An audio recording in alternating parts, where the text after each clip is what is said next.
perhaps once, maybe twice in a lifetime, there's an event that's so transformative it just shocks and changes entire generations' outlook on life here on planet Earth. Next Monday, we're going to experience one of those events together. We have the update patch notes for World of Warships Legends coming in. I'm Tbull. Welcome to the channel. If you're new, consider subscribing. Slap that like button around or whatever you want to do there. Stay tuned with all the upcoming Legends news. And of course, we got plenty of tips type of videos going on all the time. Airstrike event, the main course, right off the bat here. Long last aircraft carriers are storming into Legends, albeit in the form of a test event. Starting with Tier 3 and 5 ships separated into their own mode for the first 2 weeks of the update. That'll be February 1 through 15. Be able to try out Japanese carriers Tier 3 Hosho and Tier 5 Ryujo, as well as their American counterparts, the Tier 3 Langley and the Tier 5 Ranger. Commanders, looks like we'll get some commanders available for the carriers. American, we got Ernest King and Taemon Yamaguchi of the famed figure skating lineage. He'll be commanding the Japanese carriers. So basically there's a separate mode here. You're going to have to win a couple of battles in the mode playing as a non-carrier. Then you've now got your tokens or whatever they're going to be. Then you can try the carriers out. It says because there's going to be extremely, the event will be extremely popular. People trying to play the carriers, they're going to fill these matches with bots to keep the things rolling. So if you weren't around for the Yamato test event just over a year ago, the most important thing we learned there is do not complain about the test event. If you find it boring or you don't like playing against bots or whatever, don't worry. It's just a test event. They need the data. People complained during the Yamato event, and Wargaming basically nuked the top couple tiers in the game just as a result, or kind of an FU to the complainers, I think. So let's just let it play out. Don't worry about it. Some important info on the carriers in their current form. You can only control one entity on the screen at a time. So once your squadron's in the air, you lose control of the carrier. That'll be interesting. So no auto movement for the carrier ship, like we've seen on the PC version, at least not yet. You have access to 2 types of squadrons, torpedo and dive bombers. As AA suites of the other ship types have received no changes. For the purpose of this test, we're not enabling the display of AA stats yet either. Considering the limited power of carriers in their current form, as well as the limitation of 1 per team, we're expecting that the current AA suites will be sufficient, even without consumables and or rebalancing. And they're reiterating that. Don't forget this is indeed a test event, so we need to collect as much data. So they probably want to that's probably one of the main things they're testing is how well does the AA as currently implemented deal with the carrier planes. The AA guns of other ship types will begin to fire as soon as the enemy aircraft is within proximity, and they do not affect the ship's detectability. So you can't turn the AA on and off like you can on the PC, but you don't get detected when your AA goes off. However, the enemy in general, I guess we'll see where the AA fire is originating from. So there'll be animations on the screen visible to the enemy. Catapult fighters for all the cruisers and battleships have been changed to make them less of a passive spotting satellite and more of a countermeasure against carrier attack. And it says the cooldowns have been reduced, so that'll be interesting. Yeah, so that'll be pretty interesting there. You guys are going to have to let me know in the comments what you're thinking about the carriers, but I know a lot of you guys are pretty excited about that. Besides the carriers, what else we got coming up? British heavy cruisers, that's right. Entirely new line of ships is entering our waters in early access. So we've gotten, I think, 3 premium British heavy cruisers so far. So we've kind of gotten a taste of them. They tend to be pretty good overall, a little bit wonky in terms of maneuverability, and that looks like the design philosophy behind these as well. So we're going to have early access if you're new to the game or you've forgotten. Basically, you can get these 3 ships, the tier 4, 5, and 6, in these early access crates. And if you get the ship in the crate, it's yours forever. It doesn't go away. If you don't get it, then in 5 weeks, when this update cycle is over, all the ships in the line will be available in the game for free. So don't worry about it. I don't pursue the early access ships with any sort of vigor personally. I know some of you guys are itching to get them as soon as they come out. That's cool too. But don't worry about it if you don't get them. Tier 4 Hawkins, Tier 5 Devonshire, and Tier 6 Surrey. And will be, once the full lines released after the next update cycle, or during the next update cycle, the Tier 7 will be the Albemarle. You can let me know in the comments how you want me to say that one. Dragon Slayer campaign, German battle cruiser, Siegfried, sister ship of Roy. It's the centerpiece of the new campaign. Let's see, we got, looks pretty good here. We got Torps, we got, what else we got on that thing? Oh, it says, powerful guns, strong AP rounds, torpedoes, and sonar. Okay, so it's be a Tier 7 ship, the Siegfried. And now, there's a new currency here. It says, much like the previous campaign, which is the one we're currently experiencing, we're introducing a currency that you'll be able to earn once you're done with the main campaign. From this update onwards, it's steel. So like they got on the PC version, steel.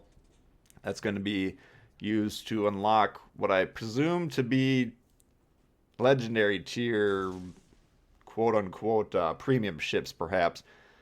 First one up is Missouri. Now, if you scroll down a little bit, it says the cost of the Missouri is 30,000 steel.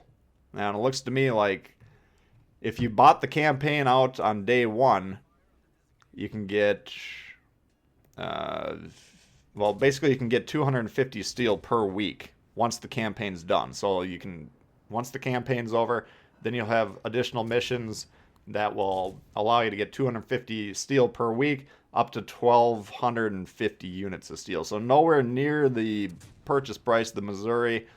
Undoubtedly, there'll be other ways to access steel in the future, but that's something to consider. There will probably be more steel ships released as time goes on as well, and perhaps other uses for it if you don't want to save all the way up for the ship. So, something to consider. Something kind of interesting. Arena mode, now for something mostly different. We're introducing a new game mode. Arena is a seasonal team deathmatch event that features 4 teams of 3 ships. You'll get the chance to show off your skills by playing Tier 5 and making a name for yourself by climbing the ladder. So kind of like the Duck event and I think the Halloween one, which I didn't have time to play last time, unfortunately, but I think you just kind of keep playing. You can go up the ladder here, and basic rules are, let's see, it goes on from February 15th to March 9th. 4 teams on the map. If the team ships are the last to stay afloat, the team wins, and each of the players get 30% XP bonus. You know, just there's basically just shoot the other guys on the opposing teams. Looks like that's friendly fire will be on, so it doesn't look like you can damage each other with rams, but you can damage each other with torps and gunfire, so you're going to be careful about that.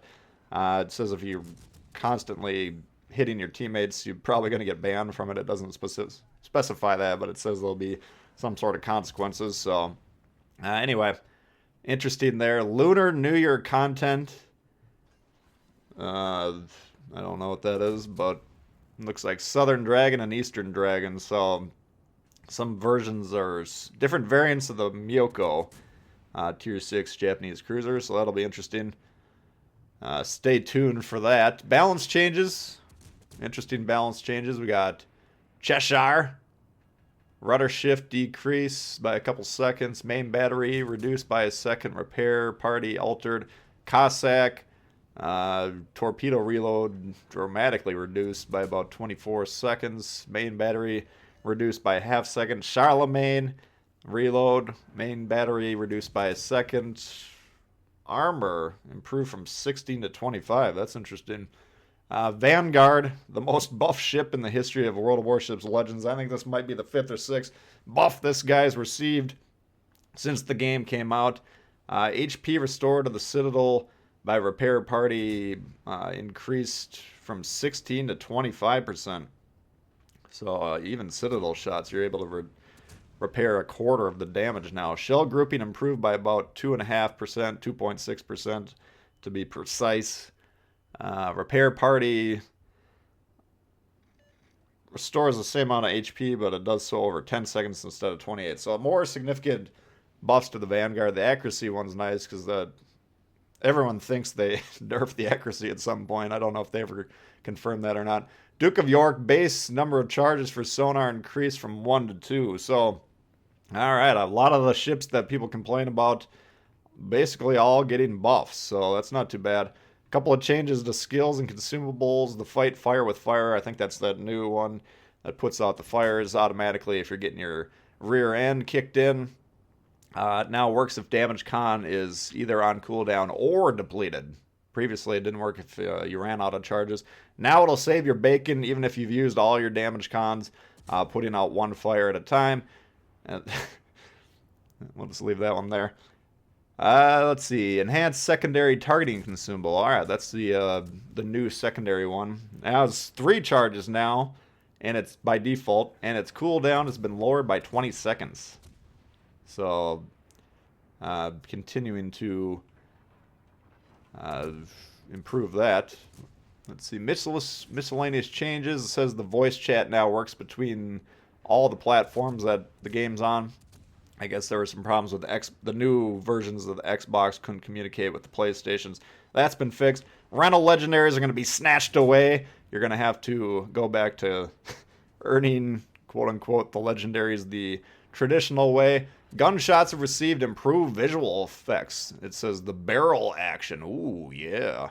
Azure Lane, Fuso, Queen Elizabeth, and Sharon Horse commanders have now received the fight fire with fire legendary skill option. And there's some ships that have the ability to be outfitted with historical camouflages. You can get them for 75 paint. We got Fuso, Aoba, Fabuki, New York, New Mexico, Pensacola, Farragut, and Mahan. Bug fixes. Players could sometimes encounter HDR turning off and black on. I have no idea what that means. The battle mode is now correctly displayed on the battle results screen. And the up command no longer sticks in the menu. That's one that I've actually encountered numerous times. So that's the patch notes for you guys. Sounds pretty interesting to me. Of course, the highlight is going to be the carriers. You're going to have to let me know in the comments. What are you guys thinking about that?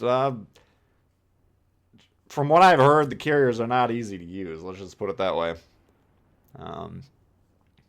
We'll see. I think they're going to be harder to use than people think, so they might not be massively overpowered until people put a lot of time into learning them. But that's just the scuttlebutt that I've been hearing blowing around in the wind. I guess it's time to welcome our new CV overlords. We're going to see how they play. We'll give them a chance. Hopefully it's nice and balanced. Of course, keep in mind this is going to be the test event, so they're going to use this data and hopefully balance them properly from there. So anyway, let me know what you guys are thinking down below. And hopefully you enjoyed this one. That's going to do it for it. If you did like the video, I would appreciate it if you hit the like button. New to the channel, consider subscribing. And you got questions, comments, of course, you're going to be leaving those below as previously stated. And we'll see y'all later. Peace.